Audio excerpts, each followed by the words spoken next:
Bem, o texto da nossa lição, né, o tema é Abraão suplica pelos ímpios.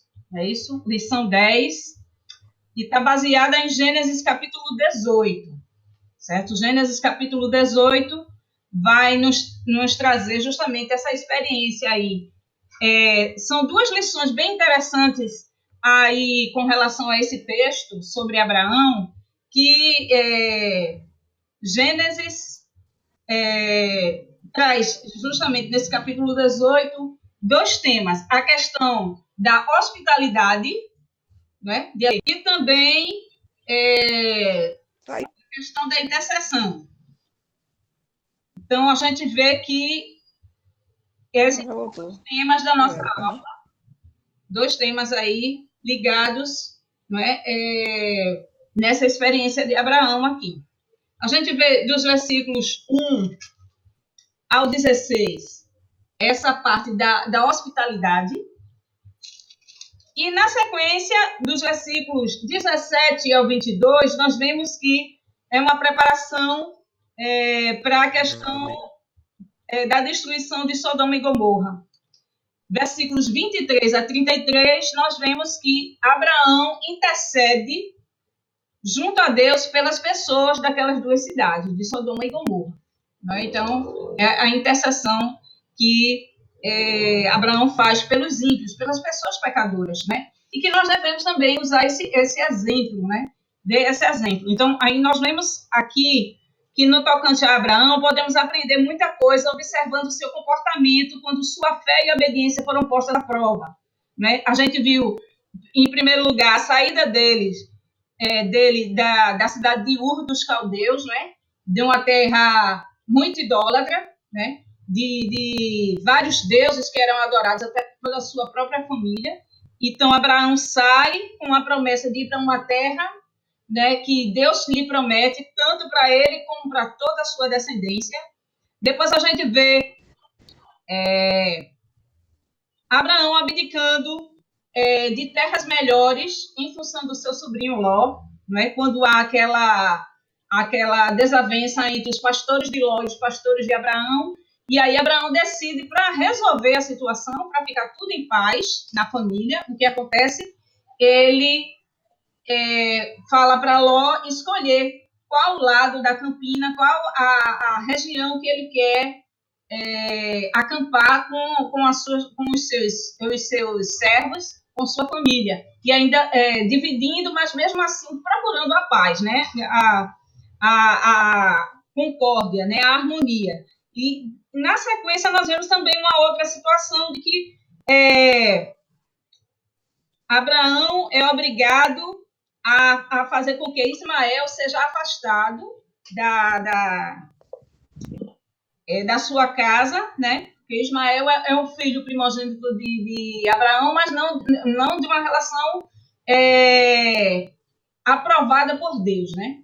Então, a questão de Ismael, né, que foi um arranjo que Sara e Abraão tentaram fazer para que a promessa de Deus pudesse ser cumprida, justamente. Mas esses arranjos, eles costumeiramente arrumam mais problemas, né? Mais problemas do que solução. E aí são os arrumadinhos do ser humano.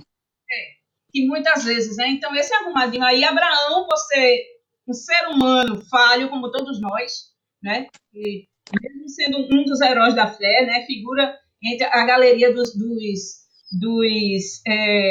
heróis da fé, mas ele teve também suas falhas, e uma dessas falhas foi justamente estar fazendo essa atitude aí de ter um filho fora do casamento, né, como se ele fosse o filho da promessa. Ismael nunca foi o filho da promessa.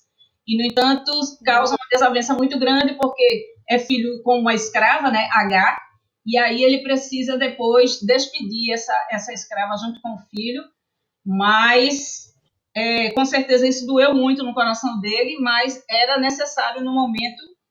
E depois, na sequência, Deus lhe pede o seu filho, o filho da promessa, que é o Isaac, né?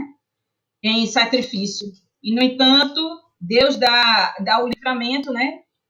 Era uma prova para que Abraão mostrasse a sua obediência, a sua fé em Deus. E a gente vê aí que, por conta disso, Abraão foi gente como nós, mas também um exemplo de gente de oração. Estamos dispostos, como ele, a ouvir a voz de Deus, tanto quanto desejamos que ele ouça os pedidos que temos a fazer?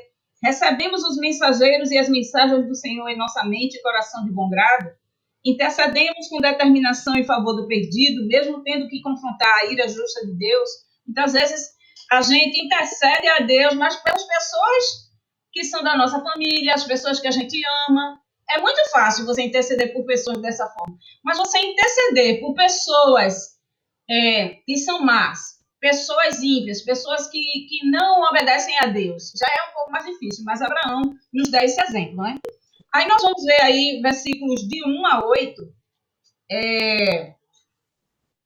do capítulo 18 de Gênesis, né? A gente deu essa introdução aí para que possamos ver a questão do contexto, né? Que estaremos vendo aí, que aparecem 3 anjos na casa de Abraão, né? Então, eu gostaria que Fátima lesse aí dos versículos de 1 a 8. Estarei lendo, esperar um pouquinho, deixa eu pegar aqui. Estamos aguardando. 18. Gênesis capítulo 18, versículos de 1 a 8. Apareceu o Senhor a Abraão nos carvalhais de Manré, quando ele estava sentado à entrada da tenda, no maior calor do dia, como hoje. Levantou-se ele os olhos, olhou, e eis 3 homens de pé em frente dele.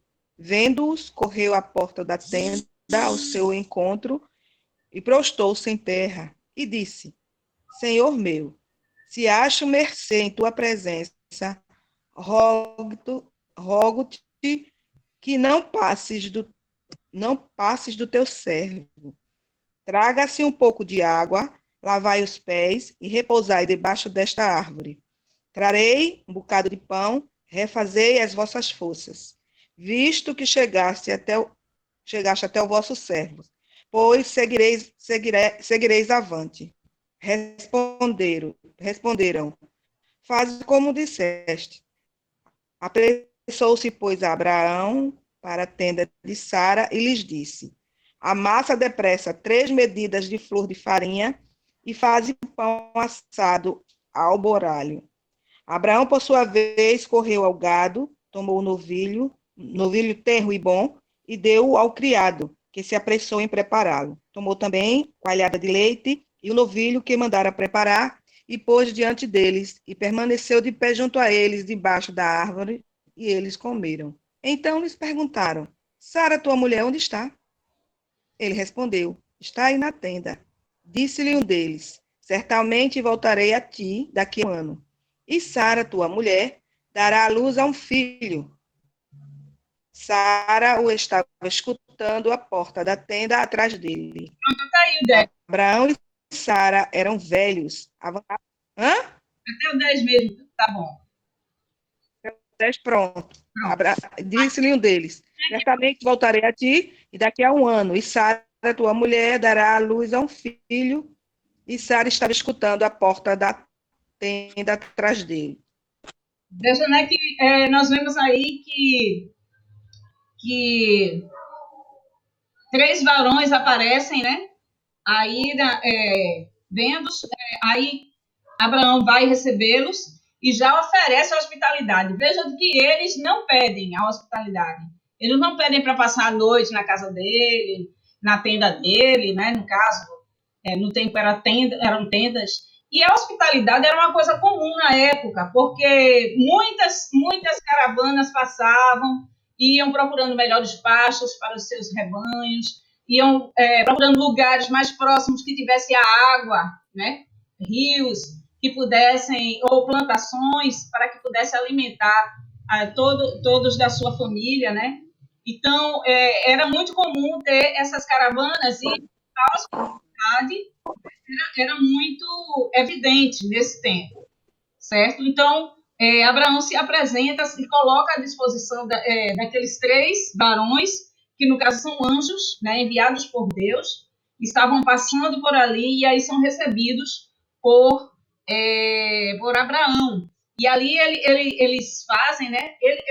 Como é que a gente pode dizer que são anjos? Porque eles falam coisas como se conhecessem já Abraão e a família. Eles já sabiam que Abraão e Sara não tinham filhos, que eles eram muito idosos e que havia uma promessa de Deus para que Abraão fosse pai de uma grande nação.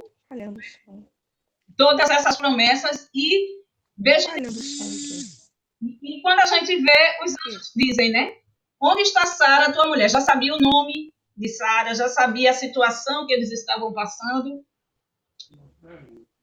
E aí ele disse, Eila, aí está na tenda. E disse, certamente tornarei a ti por este tempo de vida. Quer dizer, daqui um ano, naquele período, eles podiam ter a certeza de que Sara, tua mulher, terá um filho. E o que era espantoso aquela promessa? Tu está escutando, Fátima? Henrique está aí, né? Deve ter caído o som de Arisaí. É porque tem que desligar o microfone quando a outra está falando, porque aí facilita também a gente escutar. Só ligar o microfone quando a gente for falar. Pronto. Ok. Não sei se o dela ainda está, acho que está ligado ainda. Então já está desligado. Ok, vamos prosseguir. E ali, o que era espantoso era que tanto Abraão quanto Sara já eram muito velhos para serem pais, né? Então, colocado até aqui de que Sara já havia cessado o costume das mulheres. Quer dizer, ela já tinha entrado no período da menopausa. Henrique, tu desliga aí o microfone, por favor. Está me ouvindo? Tenta aí voltar de novo. Tem que desligar o microfone, porque aí fica melhor. Então, a gente vê que Sara já tinha entrado há muito tempo já na menopausa, né? Então, já eram velhos. Lu tá ouvindo, mas eu não tô, não. Fátima, desliga o microfone.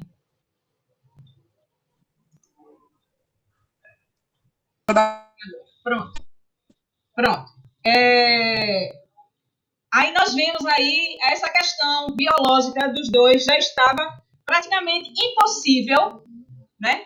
Impossível de que os dois pudessem gerar uma criança, né? Mas a palavra do Senhor é fiel, certo? Aí no versículo 14 você pode ver que haveria coisa alguma difícil ao Senhor, ao tempo determinado, tornarei a ti por este tempo da vida, e Sara terá um filho. Tanto que Sara começa a rir, né? Realmente, como é que eu vou ser mãe nessa situação? Qualquer um nessa situação até seria trágico se não for, seria como se não fosse trágico ou vice-versa. A gente vê que até os próprios anjos sabem que ela lá dentro da tenda, escondida, estava rindo daquela situação. E o interessante, Arisaí, é que ela até tenta negar, né? Ela achou assim tão chato, né? Que ela não acreditava, né? E como eles eram visitantes, elas acharam assim, ela achou graça, porque, como que ele diz, ele nem sabe a idade que eu tenho, ele nem sabe o período que eu tenho, e diz um negócio desse, só que ela nem prestou atenção, porque ele não diz simplesmente que ela vai ter um filho, né? Diz assim, acaso para o Senhor a coisa é demasiadamente difícil? Quer dizer, em outras palavras, quer dizer, eu estou aqui em nome do Senhor. Justamente. Então, eles trazem uma mensagem para Abraão, passam ali pela casa de Abraão justamente para trazer essa mensagem, né? E levantaram-se aqueles varões dali e olharam para a banda de Sodoma, e Abraão ia com eles, acompanhando-os. Vejam que Abraão exerceu a hospitalidade de maneira do começo ao fim, recebendo as pessoas. Fernanda aí chegando, né? Aí, Fernanda. Nós vamos capítulo 18. Entendeu? Gênesis capítulo 18. Aí, a gente vê de que Abraão exerce a hospitalidade desde o início ao fim da visita, né? Acompanhando eles na saída deles para a banda de Sodoma, né? Que era justamente a região onde Ló, sobrinho de Abraão, vivia, né? E a gente pode até imaginar que Abraão fez essa intercessão, né, dos versículos 23 ao 33, que nós vamos ver, intercedendo por aquela cidade, pelas pessoas daquela cidade, só por causa do sobrinho Ló. Não, a gente vê de que ele faz uma intercessão completa para toda a cidade, né? E aí, no versículo 17, uma palavra do Senhor, e disse o Senhor, ocultarei eu a Abraão o que faço, visto que Abraão certamente virá a ser uma grande e poderosa nação, e nele serão benditas todas as nações da terra. Deus falando, né, consigo mesmo, porque eu o tenho conhecido, que ele há de ordenar seus filhos e a sua casa depois dele, para que guardem o caminho do Senhor, para agirem com justiça e juízo, para que o Senhor faça vir sobre Abraão o que acerca dele tem falado. Disse mais o Senhor, porquanto o clamor de Sodoma e Gomorra se tem multiplicado, e porquanto o seu pecado se tem agravado muito, descerei agora e verei se, com efeito, tem praticado segundo este clamor que é vindo até mim, e se não, sabê-lo-ei. Então viraram aqueles varões o rosto dali e foram-se para Sodoma. Mas Abraão ficou ainda em pé diante da face do Senhor. Veja que não foi solicitado a Abraão que ele ficasse orando ou fazendo uma negociação com Deus. Não, a intercessão não é uma negociação com Deus. Deus tem seus propósitos e ele sabe como organizar isso, administrar isso, porque ele é Deus, ele é o Criador de todas as coisas. Então, a gente vê de que daquele momento que os anjos saem da casa das tendas de Abraão, né, das propriedades de Abraão, Abraão já fica diante da face do Senhor, já orando.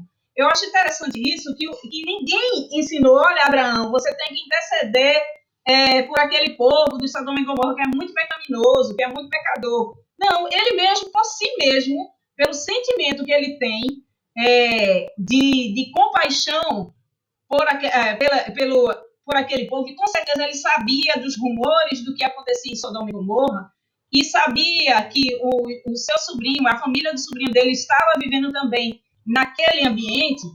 Abraão começa a interceder, né? E eu acho tão interessante que ele chega-se a Abraão dizendo, destruirás também o justo com o ímpio? É a primeira pergunta que Abraão faz a Deus. Tu vais destruir o justo junto com o ímpio, tudo junto, tudo misturado? Se porventura houver 50 justos na cidade, destruirás também e não pouparás o lugar por causa dos 50 justos que estão dentro dela? Longe de ti que faças tal coisa, que mates o justo com o ímpio, que o justo seja como o ímpio, longe de ti seja. Não faria justiça o juiz de toda a terra? Aí a resposta do Senhor no versículo 26. Se eu em Sodoma achar 50 justos dentro da cidade, pouparei todo lugar por amor deles. Veja que o que Deus faz, né? E aí Abraão continua interrogando a Deus. E se houver 45? Aí Deus diz, não farei por amor dos 45. E se porventura tiver só 40? Né? Vai baixando a quantidade e Deus continua se colocando. E se tiver só 30?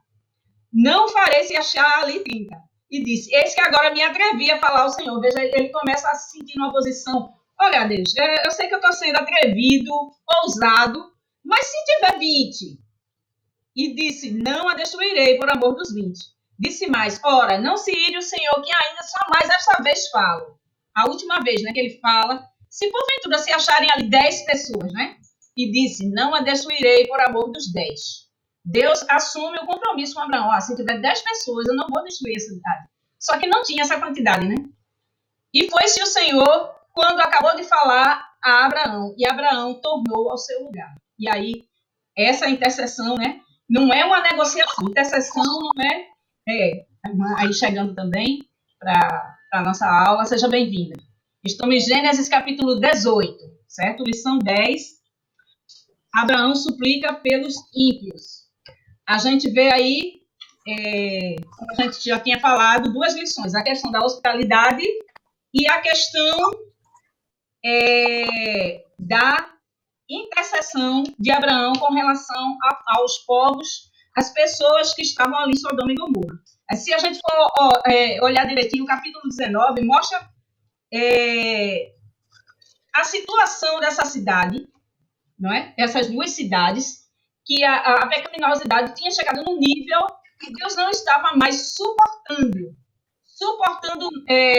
está aguentando aquelas duas cidades. Então, por conta disso, Deus resolve destruir Sodoma e Gomorra. No entanto, tem essa intercessão de Abraão pelas pessoas da cidade. Veja que Abraão em nenhum momento coloca, olha, e como é que vai ser com relação à minha família, meu sobrinho e a família dele, né? Ló vivia nessa cidade também. E aí a gente vê de que em nenhum momento Abraão menciona a sua família que está ali naquelas cidades. Mas a gente vê que o cuidado de Abraão é por todas as pessoas. E aí, no mínimo, 50 pessoas se tivesse. 45, 30, 20, apenas 10. O Senhor não destruiria a cidade. Ele afirma isso com Abraão, de que não destruiria a cidade se tivesse 10 pessoas. E realmente não tem, nem 10. E o interessante, Arisaí, também é a gente perceber, né, que Deus permite que Abraão negocie com ele. De uma certa forma, é uma negociação, mas a gente poderia... Não, eu digo assim, negociar no sentido de que Abraão compartilhe com ele da sua ansiedade, do seu cuidado, né, com a vida das pessoas, porque eu acho que intimamente, né, falando humanamente, eu acho que Abraão também estava pensando, né, no seu sonho e na família dele. Porque você observa que ele vai descendo, quer dizer, puxa vida, não tem 50, mas e 45? Né? Quer dizer, a família dele estaria dentre aqueles 45, né? E depois 25, depois 10, ele disse, puxa vida, e agora? Nem 10 tem, nem 10, né? E Deus resolve salvar a família dele, né? Retirar a família de Ló dentro da cidade para poder destruir. Veja de que a destruição de Sodoma e Gomorra acontece somente depois da retirada de Ló e sua família, né? Aí a gente vê aqui, orando ao Senhor com determinação, né? Para aqueles a quem Deus considera amigo, compartilhar seus pensamentos e planos pode tornar-se possível e até natural. Veja a intimidade que Abraão tinha com Deus, né? De ter essa conversa, de Deus compartilhar os seus planos. Olha, Abraão, até Deus diz, né? No versículo 17, ocultarei eu a Abraão o que faço, visto que Abraão certamente virá a ser uma grande e poderosa nação. Veja que Deus considerava essa amizade com Abraão um compromisso tão grande de que ele não poderia destruir uma cidade que estava próxima, onde tinha pessoas conhecidas dele, família dele lá, morando. Ele ia destruir essas cidades e não ia conversar com Abraão sobre isso. Não ia dizer para Abraão que ia haver essa destruição. Por isso que esse anúncio dessa destruição de Sodoma e Gomorra faz com que motive Abraão a interceder por essas cidades, certo? Pelo povo dessas cidades. Então, a gente vê que esse cuidado, mesmo com pessoas que Abraão conhecia, Abraão sabia da fama, com certeza, do que se praticava ali. Então, a gente vê que a amizade de Abraão com Deus era tão firme, era uma relação de que Deus compartilhava os seus planos com Abraão. Deus agiu assim também em outras ocasiões com outros personagens, como Moisés, né, principalmente. Tal conhecimento deveria alçar nossas orações a um nível mais elevado, passando de nossos interesses menores para assuntos de maior importância. Muitas vezes, a nossa intercessão está fundamentada mais nas nossas questões mais individuais, mais pessoais, mais da nossa família, do nosso círculo de amigos. É muito fácil a gente estar orando um pelos outros por pessoas que são muito próximas, que a gente sabe, a gente convive. Mas a gente interceder por pessoas que muitas vezes desagradam a Deus, não fazem a vontade de Deus, muitas vezes assim, que o juízo de Deus venha sobre essas pessoas.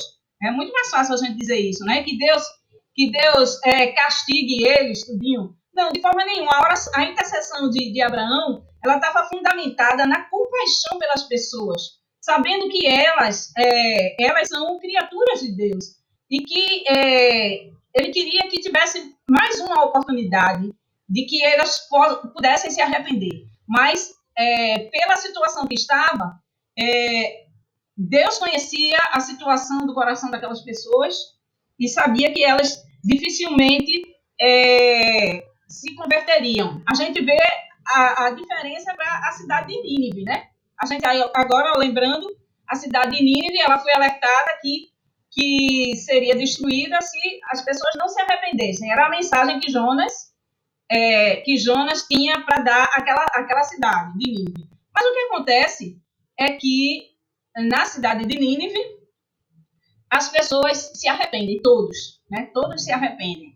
E durante 100 anos aquela promessa ainda dura, mas depois de 100 anos a gente vê que a cidade de Nínive, aquelas gerações todas já tinham morrido, e aí novas gerações surgem e com pessoas mais desobedientes. E aí a gente vê de que já nos dias do profeta Naum, né, 100 anos depois de Jonas, aquela cidade depois é destruída, porque as pessoas não tiveram a mesma disponibilidade de se arrependerem, né? Abraão se importava com Ló e sua família, mas o que moveu seu coração para suplicar em favor daquela cidade estava muito além de seus interesses familiares. Caso contrário, não teria parado de interceder quando Deus lhe prometeu poupar a cidade se encontrasse 10 justos ali. Perante o Senhor, devemos nos portar com reverência e temor, mas também com ousadia e confiança, orando ao Senhor com determinação e persistência. Orar dizendo, se for da tua vontade, né? Muitas vezes é justamente um sinal de humildade e resignação. Mas a gente pode ousar um pouco mais, né? E pedir, claro que com toda a adoração, com toda resignação, sempre com humildade, né? Mas com persistência, a gente insistir naquele pedido que nós estamos almejando, né? O objetivo. E a gente vê de que nesse diálogo de Abraão com Deus, percebemos uma angústia ainda maior que a possibilidade de perder os parentes. Maior ainda que a ideia de ver sofrer e morrer toda a população de uma cidade. A angústia maior de Abraão era a dúvida que se levantava em sua mente quanto ao caráter de Deus. Longe de ti o fazeres tal coisa. Matares o justo com o ímpio. Como se o justo fosse igual ao ímpio, longe de ti. Não fará justiça o juiz de toda a terra? Então, Abraão tinha certeza da justiça de Deus e agora ele queria ver essa prova, a prova da justiça de Deus, e que Deus não destruiria o ímpio com o justo na mesma situação, né? Imagine a aflição que cairia sobre nós pela simples hipótese de nos vermos questionando as decisões e os atos de Deus. Mas sem esse desconforto, que sentido haveria na oração? Que sentido haveria em Deus buscar alguém que se coloque na brecha entre ele e aqueles a quem pretende destruir? Né? Então, a gente vê de que em Ezequiel 22:30, né, busquei entre eles um homem que tapasse o muro e se colocasse na brecha perante mim a favor desta terra, para que eu não a destruísse, mas a ninguém achei. Não é? Então, ali... É como no Novo Testamento, quando Jesus diz, já não vos chamo servos, mas amigos. Porque o amigo, ele pode chegar próximo e pode fazer pedidos íntimos, né? E é desta forma que Deus se coloca, né, diante de nós, que nós o tenhamos como esse amigo íntimo, né, onde possamos interceder, até por aquilo que muitas vezes a gente considera-se impossível. Né? Eu passei um período da minha vida que eu achava que não tinha direito de chegar a Deus e interceder por mim mesma, de pedir as coisas por mim, que eu via tanta situação ruim em minha volta, que eu dizia assim, Deus, eu não vou orar por mim, vou orar por essas situações. Depois, conversando com uma irmã, muito assim, de oração da igreja, aí eu disse isso para ela, dessa dificuldade que eu tinha de pedir alguma coisa a Deus em meu favor, em favor dos meus. E ela disse assim, olha, você tem que quebrar isso, porque Deus ama você e sabe das suas necessidades, mas você tem que pedir. Você tem que chegar para Ele e solicitar dele, pedir a Ele, clamar a Ele. E a partir daquele momento, sabe, eu quebrei isso. Eu acho que, assim, realmente um relacionamento bem mais íntimo, porque eu não me achava, assim, digna de pedir algo a Deus para mim, né, para minha família. Então, eu pedia o que eu considerava mais necessitada em minha volta. Né? Então, às vezes, a gente se distancia de Deus, né, achando que está fazendo certo, e Deus fica chamando, né? Porque a passagem de Jesus que ele diz, já não vos chamo servos, porque o servo não sabe o que faz o seu senhor, mas tenho-vos chamado amigos, porque tudo quanto ouvi de meu Pai vos tenho dado a conhecer. Isso mesmo. Mas alguém quer falar algum aspecto, sobre algum aspecto aí da nossa lição? E hoje falamos tanto sobre hospitalidade como intercessão. Alguém mais gostaria de falar? As irmãs que chegaram. Fernanda, fala aí. Diga aí. Oi, tá me ouvindo? Sim.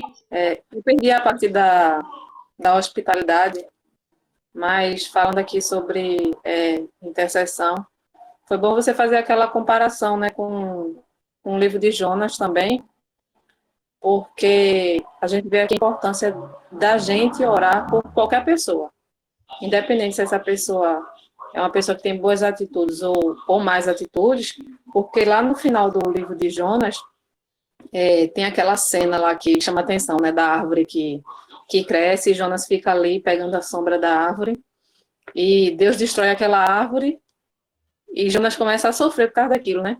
E Deus diz, você tem compaixão dessa árvore aí, que não custou nada a você, por que eu não vou ter compaixão por esse povo? Né? E assim, era um povo terrível. Como também o povo de Sodoma e Gomorra era um povo terrível, e como hoje a gente sabe que há muitas pessoas por aí que fazem coisas terríveis.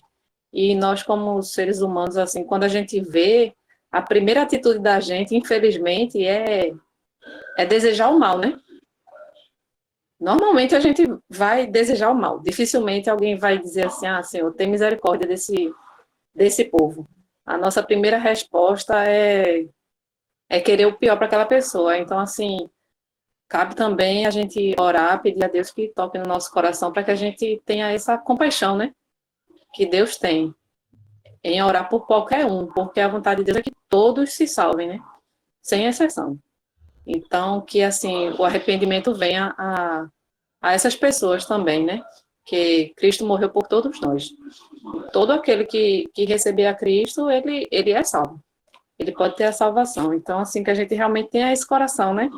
Tem aquela passagem de Moisés também, né? Que Deus fala com Moisés, nega esse povo aí e eu vou construir outra nação. Mas Moisés continua ali, insistindo, intercedendo, né? Pelo povo de Israel. Apesar de todos os pecados que o povo de Israel cometeu, né? Isso. Mais alguém gostaria de falar, complementar alguma coisa? Pode falar, viu? Estamos em tempo ainda.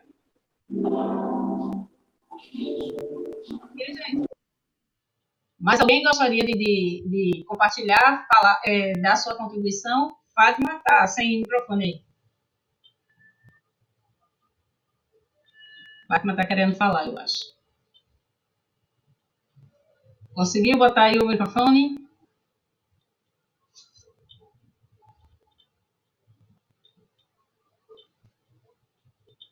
Bora, Fátima, tira aí esse microfone. Liga aí. Está desligado. Continua desligado. Você sobe assim um pouquinho na tela, o dedo na tela, que aí aparece o microfone. Irmã, fala, irmã. Enquanto Fátima organiza aí o microfone dela, vá. Pode falar. Fala, Lene. Vá, minha filha. Ela também está procurando o microfone. Toca na tela, Lene, na tela. Sim? Conseguiu? Conseguiu. Pronto.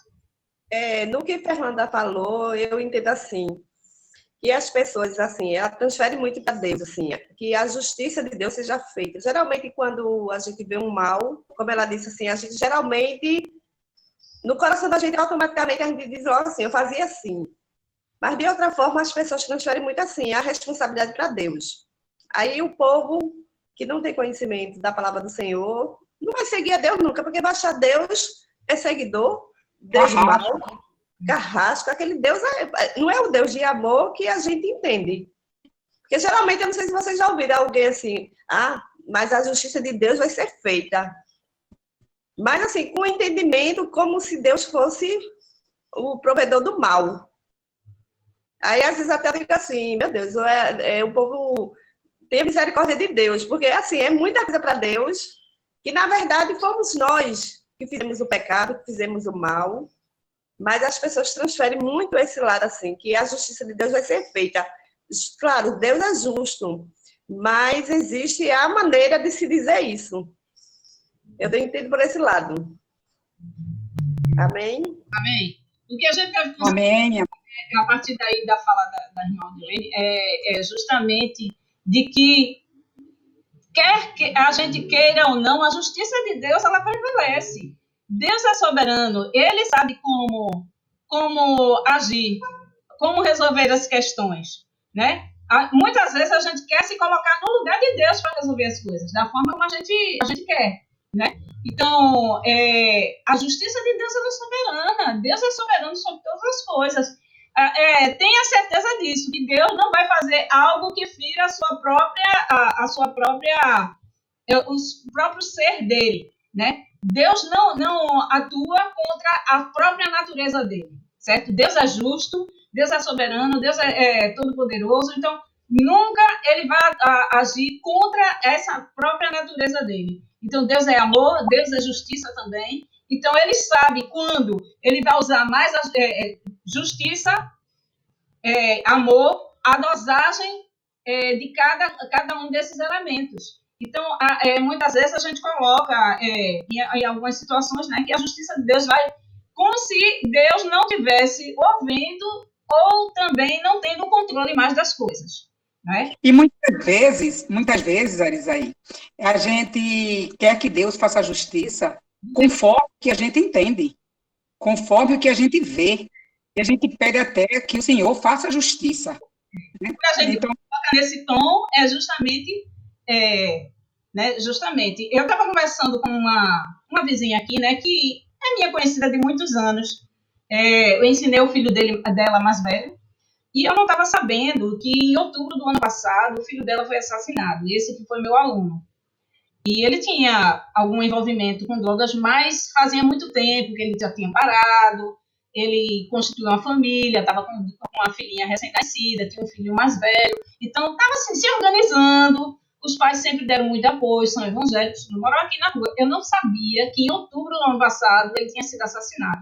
E só que a gente vinha, conversa, a gente passa na frente uma da casa da outra, né? Ela passa muito aqui na frente.